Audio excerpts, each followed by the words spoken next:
열한 사도의 수. 여러분 제가 지금 말씀드린 거 이해하시지? 왜 열한 사도의 수에 들어가는가? 이게 신학교에서도 서로가 교수들도 문제점으로 다루는 거예요. 그리고 12사도는 어떻게 해야 될까를 이제 결론 내는 겁니다. 11사도의 수에 들어가면 마띠아가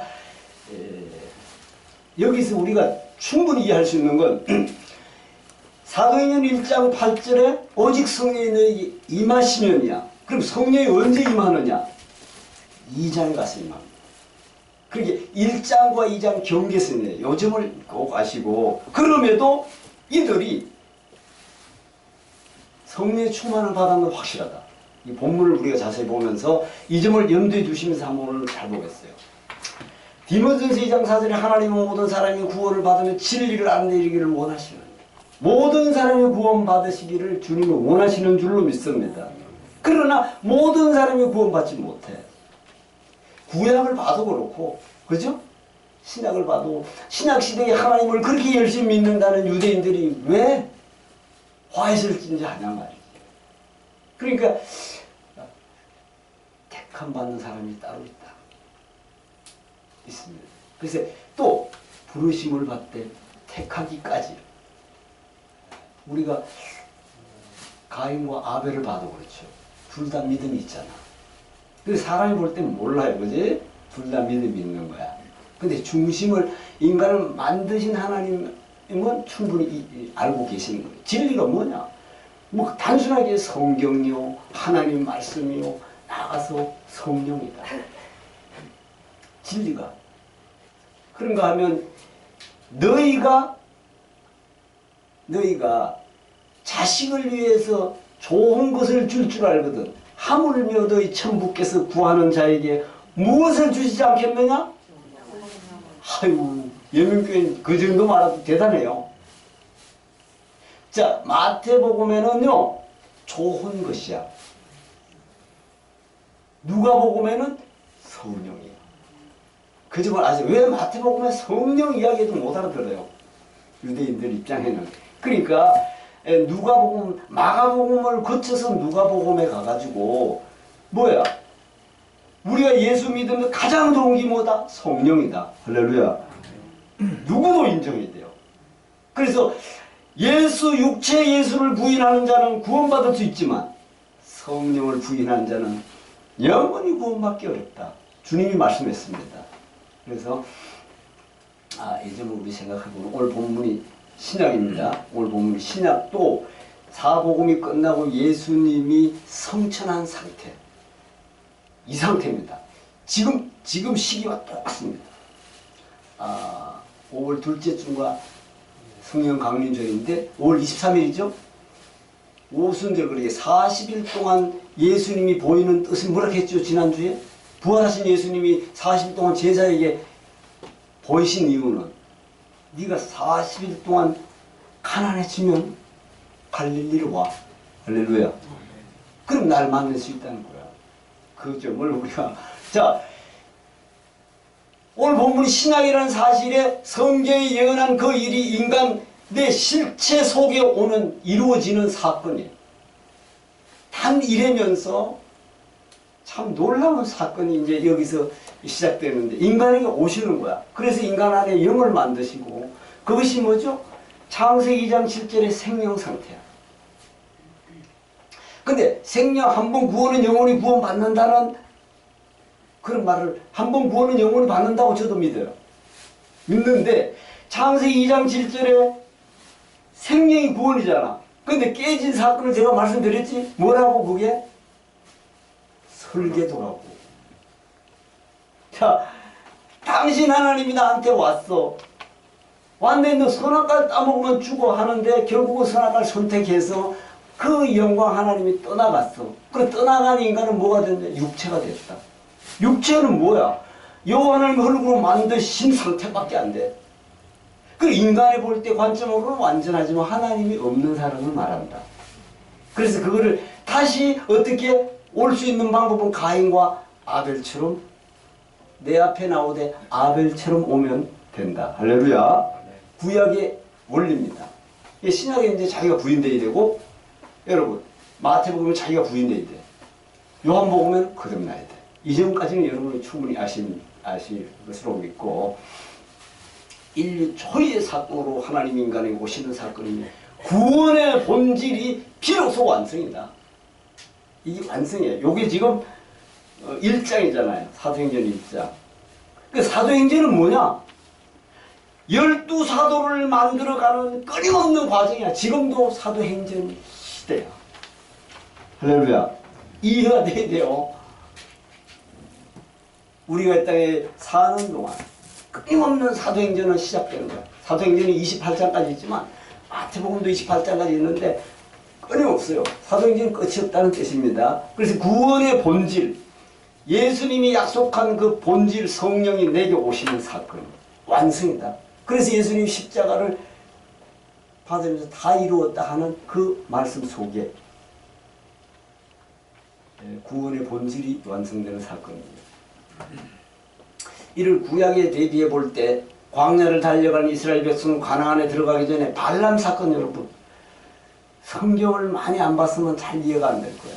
발람 사건이 실제 민수기, 여호수아, 계시록까지, 베드로까지 이야기해놨어요. 그래서 발람 사건이, 발람이 가나안에 못 들어가고 죽습니다. 여호수아 19장 제가 써놨을 텐데 발람 사건과 유사합니다. 그래서 나중에 민수기를 한번 보시면 발람에 대해서, 발람이 왜 안 좋은 건지 계시록까지 이야기해놨어요. 발람이 죽는 사건이 여호수아 13장 22절에 나타납니다. 물론 민수기에도 나타납니다. 뭐 간단하게 이것은 보이는 믿음, 구약은 다 보이잖아. 보이는 믿음, 나타난 사건과는 결코 가나안에 들어갈 수 없다는 것을 말해요. 육의 눈으로 보이는 믿음으로는 못 들어간다. 그럼에도 구약은 다 육의 눈으로 보여. 실제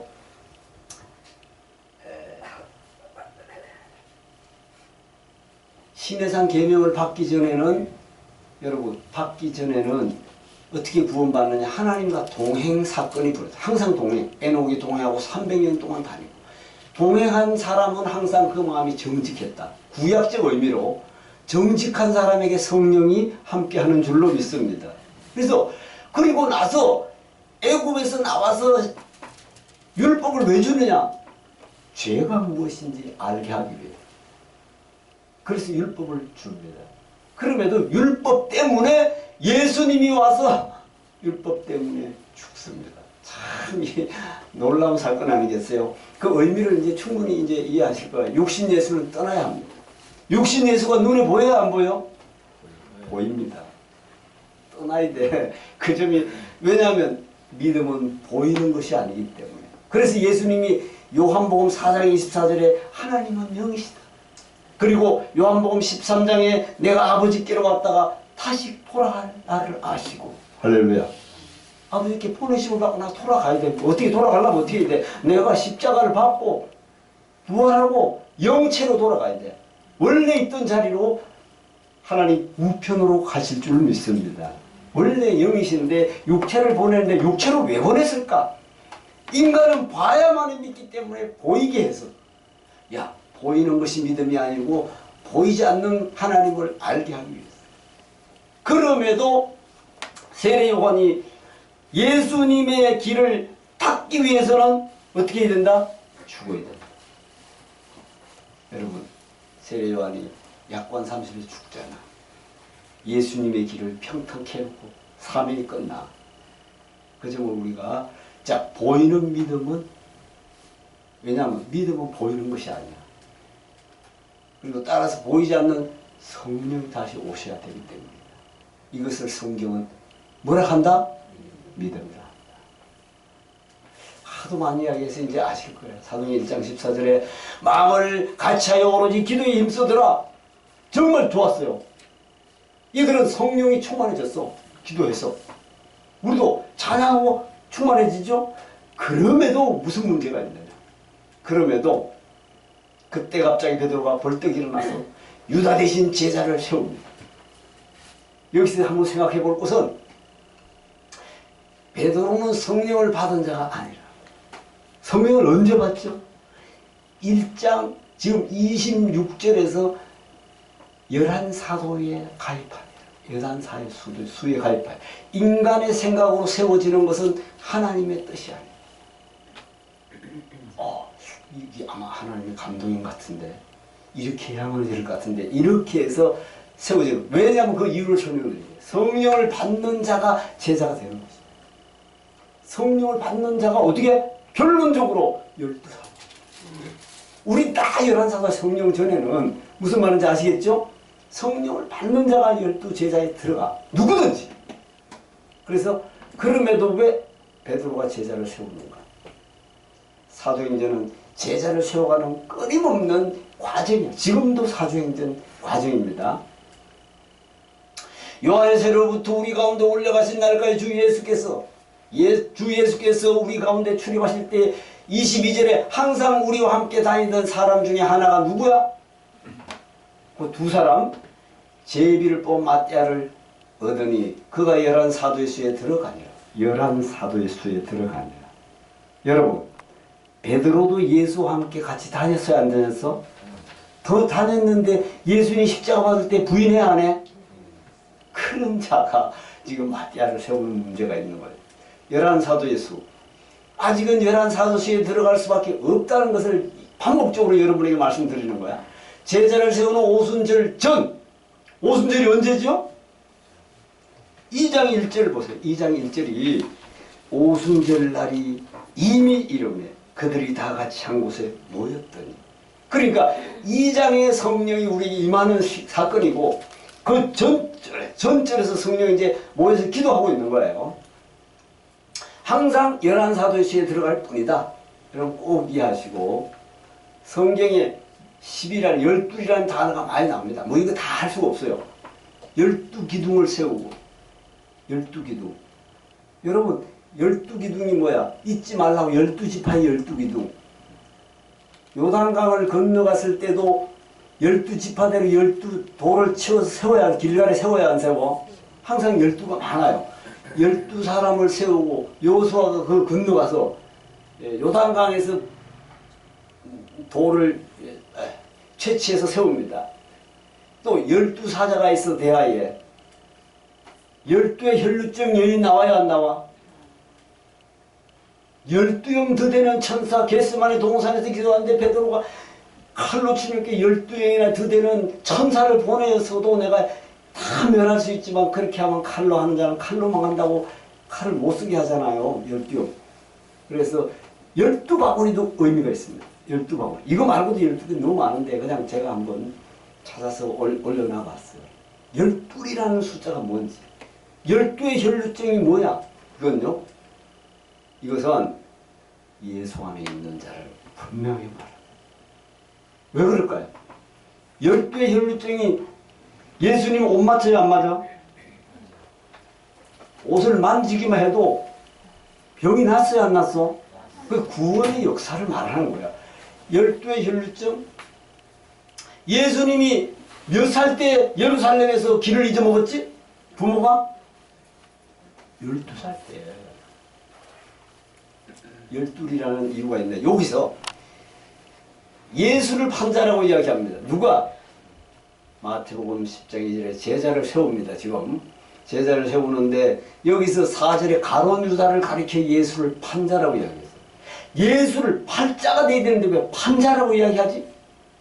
성경이. 그죠? 앞으로 예수를 팔자잖아. 그리고 과거형으로 이야기했다는 것은 대단히 우리가 생각해 봐야 돼요. 앞으로 예수를 팔자다? 판자야. 이미 지금 판자라고 이야기야. 이미 같이 다녀도 판자야. 요즘을 과거형으로 기록한 내용에도 우리에게 의미를 확실하게 해주고 있는데, 그럼 여기 뭔 말을 하고 있느냐? 예수님이. 중요한 것은 예수님이 제자를 삼는데 자기를 팔자를 알고 세우는가? 어떻게 생각하세요? 예수님이 자기를 팔자를 알고 세웠다. 모르고 세운 거예요? 알고 세운 거야? 알고 세우는데 이게 하나님 섭리 안에 있음을 여러분이 인지할 수 있어야 돼. 그게 굉장히 좀 어려운 문제예요. 하나님이며 전능자이신 예수께서 자기를 팔자를 세웁니다. 이거 뭐지? 하나님의 섭리 안에서 이루어지는 거다. 성리. 그걸 왜 그러냐? 뒤에 말씀이 나옵니다. 어떻게 나왔느냐? 그것이 하나님의 섭리 안에 있다는 사실을 깨달아야 하는데 그 깨닫게 해주는 말씀이 나옵니다. 중요한 것은 베드로의 놀라운 고백이 있을 때 그 자신도 주님이 십자가를 져야 하는 영적 의미를 알고 있다 모르고 있다? 깨닫지 못하는 거야. 주님이 내가 예루살렘을 와서 십자가를 받고 대제사장과 장로들에게 죽고 3일 만에 다시 살 것이다 할 때 베드로가 주여 그리 마옵소서. 지금 육적 기준이 아니야? 영적 그 주님이 져야 하는 내용을 모르고 있는 상태잖아. 분명하잖아요. 그래서 영적 의미를 베드로도 깨닫지 못하는 상태다. 지금도 아직 성령 받기 전이라서 그렇다. 그가 일어나서 마띠아를 뽑는다. 이거 이제 보세요. 다시 말해서 인간의 지식으로 판단하고 행하는 의지를 말합니다. 그에 대한 주님의 결론은 사람의 일을 생각하는 것이 사탄으로 말씀한다 안 한다? 마태복음 16장 23절에 사탄아 내 뒤로 물러가라. 너는 하늘의 일을 생각하지 않고 사람의 일을 생각하는도다. 할렐루야. 인간의 위주로 생각하는 것이 사탄이다. 한번 돌아봐야 할 것은요. 그때 베드로가 그 형제들 가운데 일어서서 1차적으로 성령의 은혜를 받았습니다. 이 본문을 보면은 성령의 은혜를 받은 건 분명해요. 받았는데 자 다만 구약의 기준으로 제비를 뽑습니다. 지난주에 제비에 대해서 생각해 봤죠? 예수의 제자는 누가 뽑아야 한다? 예수님이 뽑아야 한다. 나를 따르라, 나를 쫓으라 한 것이 아직 성령 받지 못한 베드로가 뽑는다는 것은 맞지 않다. 성령을 받으면은 제자야. 할렐루야. 요 본질을 아시면 좋겠어요. 그래서 사실은요, 바울 사도를 다메섹에서 예수의 영이 구속해요, 안 해? 구속해. 12사도로 알아 들어가는 거야. 뭐야? 바울 사도는 육적 예수와 다닌 사람이 아니야. 다메섹에서 성령 예수님을 만나서 이 성경 17권을 쓰는 거야. 그러니까 육적 베드로를 지나서 바울 사도 같은 믿음이 오는 거예요. 그 점을 우리 꼭 기억해야 됩니다. 이를 좀 더 자세히 알기 위해서 마태복음 26장 47절에 잘 들어보세요. 아까 전에 왜 예수님이 가룟 유다를 세울까? 말씀하실 때 12 중에 하나인 가룟 유다가 왔다. 56절에. 그러나 이렇게 된 것은 한번 따라합시다. 빨간불 시작. 이렇게 된 것은 다 선지자들의 글을 이루려 함이니라 하시더라. 자, 이게 하나님 뜻 안에 있는 거야 아니야? 있는 걸 설명하잖아. 다 선지자 구약에 예언해 놓은 것이 이렇게 돼야 이루어지는 것이다. 그래서 하나님 안에 선지자들의 글을 이루려 함이라. 이게 어디에? 겟세마네 동산에서 붙잡혀가지고 이제 붙잡혀가면서 이 말을 하는 거예요. 이렇게 되면 다 선지자 일을 이루는 거예요. 그러니까 그 가룟 유다를 세우고 하는 모든 과정도 하나님이 섭리 안에 있었다. 이렇게 꼭 보시면 돼요. 그 전능하신 하나님 왜 자기를 팔자를 저렇게 세우지? 이거 아니고 이제 제자들이 이제 다 예수를 위로 도망가요 안 가? 도망갑니다. 베드로도 내가 주와 죽을 줄은 결코 부인하지 않겠습니다. 그랬던 자가 아직은 in Christ 성령이 내주하지 않은 상태다. 지금 아직도 2장 가기 전이잖아요. 사실을 설명해. 이건 인간은 다 이와 같다. 육을 가지고 있는 육의 예수님한테 육신 제자들은 내가 결코 주를 버리지 않겠습니다 해도 안 된다. 그 인간의 한계, 육체를 가지고 있는 한계다. 그 말입니다. 자, 예수가 떠나야 하니까 누가 떠나? 가룟 유다도 떠나야 돼. 이해가십니까?